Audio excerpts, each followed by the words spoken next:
Bengaluru Metro Rail Corporation Limited (BMRCL) defended the fare hike, citing rising costs and debt payments. The metro network expanded from 42 km in 2017 to 77 km, increasing operational expenses.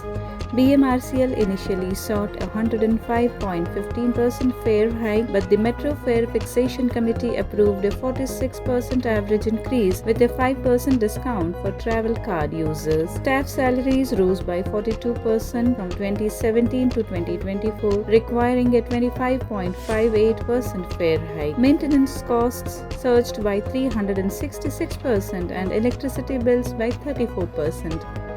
BMRCL must repay rupees 10,422.2 crore, including rupees 6,489.75 crore principal and 3,979.45 crore rupees interest. Asset maintenance cost rupees 7,316.21 crore. Managing Director M. Maheshwar Rao said the BMRCL board would review requests to retain QR ticket discounts and consider a student union's 50% discount proposal.